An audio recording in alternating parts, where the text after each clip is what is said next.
Salut les enfants! Comment allez-vous? J'espère que tout le monde va bien. Et maintenant, vous aurez l'opportunité, dès la première prière, de parler avec Dieu.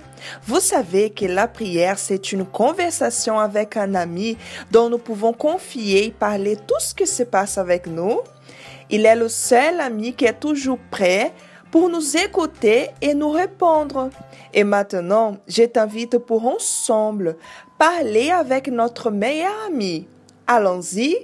Votre bouteille d'eau est déjà avec vous? Alors, fermons les yeux et on y va nous concentrer pour entrer dans la présence de Dieu.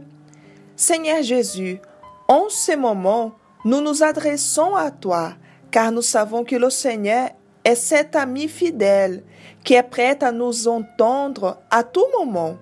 Et nous voulons te remercier pour nous aimer et pour prendre soin de chacun de nous.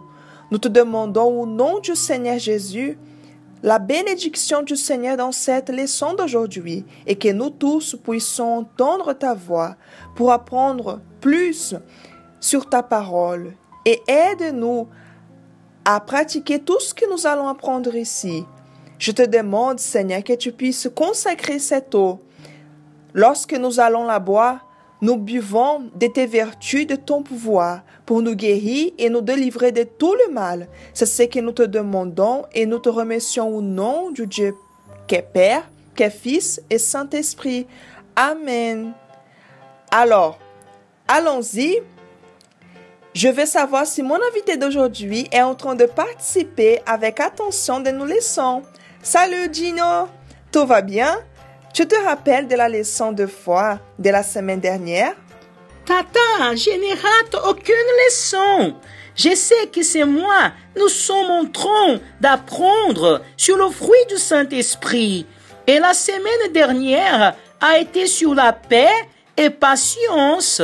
Je me rappelle aussi que nous avons appris avec l'exemple de Noé qui a bâti l'arche et a dû avoir beaucoup de patience et paix avec les personnes qui se moquaient de lui. N'est-ce pas, Tata? C'est bien ça. Et cette semaine, nous allons apprendre 3 caractéristiques de plus du fruit du Saint-Esprit. Et pour que vous puissiez bien comprendre, nous allons utiliser comme exemple la parabole du bon samaritain. On dit comment, Tata? Parabole, Dinho. Qu'est-ce que c'est, la parabole, Tata? C'est une histoire que Jésus racontait pour apprendre aux personnes d'une manière qu'elles allaient mieux comprendre qu'est-ce que réellement ils voulaient apprendre sur le royaume de Dieu. Et celle-ci du bon Samaritain commence ainsi. Jésus raconte l'histoire d'un homme qui voyageait de Jérusalem à Jéricho. Et au milieu du chemin, il a trouvé des hommes mauvais qui l'ont volé tout ce qu'il avait et l'ont frappé en lui laissant par terre totalement blessé. Après un temps est passé un sacrificateur. Le sacrificateur était un homme qui connaissait la parole de Dieu, mais malheureusement, au moment de pratiquer ce qu'il savait, n'a pas fait. Et en voyant l'homme par terre, il ne sait pas s'arrêter pour l'aider, car il était préoccupé avec ce qu'il avait besoin de faire. Quelque temps après, un lévite, qui était une personne aussi qui allait à l'église et connaissait la parole de Dieu, mais quand est passé par le même chemin et a vu l'homme par terre, n'est pas s'arrêté non plus. L'homme est resté par terre sans aide, jusqu'à ce qu'est passé un homme qui avait de la bonté, de la bénignité et de la foi, qui était le Samaritain. Celui-ci connaissait la parole de Dieu et plus que ça, il la pratiquait aussi et il a démontré avec des attitudes. Il s'arrêtait à l'instant à aider cet homme, a pris soin de ses blessures et l'a amené encore à un hôtel en payant une personne pour prendre soin de lui jusqu'à qu'il revienne. Le Samaritain avait aussi d'autres choses à faire, mais même ainsi, il a eu la compassion de cette personne. Et il s'arrêtait pour l'aider sans se préoccuper en savoir si cet homme faisait partie de son peuple ou pas. Il a seulement se préoccupé à aider sans rien recevoir en échange. Sa bonne action a sauvé la vie de cet homme. Cette parabole nous montre comme nous devons agir et comme nous ne devons pas agir. Nous ne pouvons pas être comme le sacrificateur, le lévite, qui connaissait la parole de Dieu, mais se préoccupait seulement avec leur vie. Nous devons faire attention car ne sert à rien seulement venir à l'obéir et apprendre sur la parole de Dieu, mais nous devons pratiquer quotidiennement ce que nous avons appris. Nous devons suivre l'exemple du bon samaritain, ne pas être égoïste en pensant qu'à nous-mêmes, mais en cherchant faire le bien à notre prochain.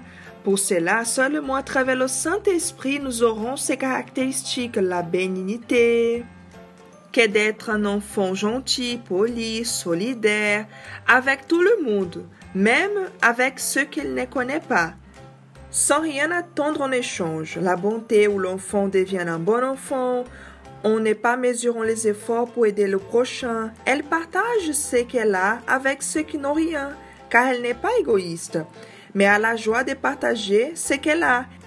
Et la foi qui fait l'enfant être persévérant dans ce qu'elle désire avoir, ou même le changement de quelqu'un. Et même si elle n'a pas encore reçu, quand elle a la foi, elle reste ferme avec l'assurance qui va arriver dans le bon moment. Vous avez compris, les enfants? Oui, Tata, avec l'exemple du bon samaritain, nous avons appris sur la bénignité, la bonté et la foi, car il a été gentil en se préoccupant à aider cet homme qui était blessé sans rien attendre. En échange, il a agi avec la bonté, car il n'a pas se préoccupé avec ses problèmes, mais il a tout arrêté pour faire le bien. Il a montré aussi qu'il était un homme de foi, parce qu'il fut persévérant pour voir le bien de cet homme. C'est bien ça, Adinho. Maintenant, nous allons inviter nos amis pour prendre la Bible et ouvrir dans le livre de Actes, chapitre 4, verset 32. Parce que je vais vous montrer un verset qui donne un exemple de toutes ces caractéristiques du fruit du Saint-Esprit. C'est ouvert. Je vais demander à Dinho pour lire pour nous. S'il te plaît, Dinho, lisez et dites-moi qu'est-ce que tu as compris de ces versets. Oui, Tata, il est écrit ainsi. La multitude de ceux qui avaient cru n'était qu'un cœur et qu'une âme. Nul ne disait que ces biens lui appartenaient en propre, mais tout était commun entre eux. Tata, nous voyons qu'ils partageaient tout ce qui était à eux, les uns avec les autres.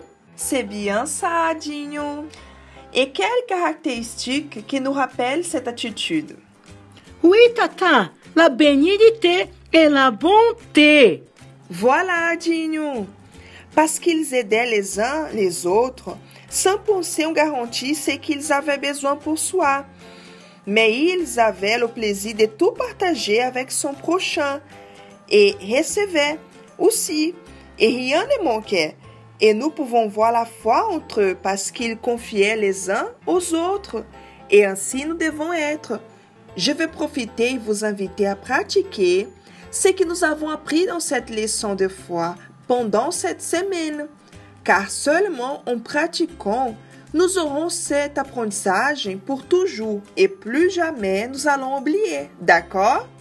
Comme nous avons appris que ces attitudes viennent de l'intérieur vers l'extérieur et c'est le fruit qui est produit par le Saint-Esprit. Cette semaine, vous allez chercher avec des attitudes et réactions au quotidien et avec qui tu habites, être un enfant poli, gentil, solidaire avec ton prochain, toujours cherchant comment aider. Et rappelle-toi, sans attendre rien recevoir en échange. Soyons bons, partageons quelque chose avec quelqu'un. Tu peux voir avec tes parents qu'est-ce que tu peux faire pour être solidaire avec quelqu'un. Et n'oublie pas d'agir ta foi à travers la confiance en Dieu. S'il y a quelque chose que tu cherches recevoir de Dieu et tu n'as pas encore reçu, continue à confier, sans désanimer parce qu'il fera le mieux pour toi, au bon moment. Il suffit de faire ta part et il fera la sienne dans ta vie, d'accord? D'accord, Tata. J'étais ici en train de penser, qu'est-ce que je peux faire? Je me rappelle que j'ai des vêtements qui ne me servent plus.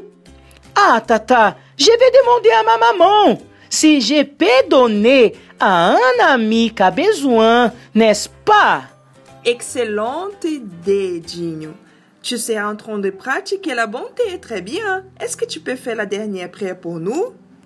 Oui, Tata. Seigneur mon Dieu et mon Père, au nom du Seigneur Jésus, nous voulons te demander que le Seigneur vienne sur nous avec ton Saint-Esprit pour que nous tous soyons remplis de ta présence et ainsi produire le fruit de ton esprit et qu'avec nos attitudes, tout le monde voit la différence dans notre vie comme des enfants de Dieu. Nous te remercions pour cette leçon bénie et te demandons aussi de nous protéger de tout le mal. Bénis tous nos amis qui regardent cette leçon et ceux qui ne regardent pas, et aussi toute notre famille. Au nom de Jésus, Amen.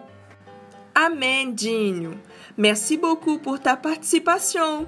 Et j'espère que toi et tous nos amis profitent de tout ce que nous avons appris aujourd'hui.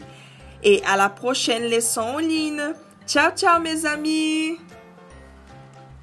J'ai bien aimé notre leçon d'aujourd'hui.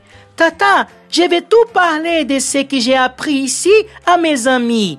Je vais aussi demander à Dieu qu'il m'aide à avoir toutes les caractéristiques que j'ai appris aujourd'hui en produisant le fruit du Saint-Esprit en moi. Ciao, ciao et à la prochaine!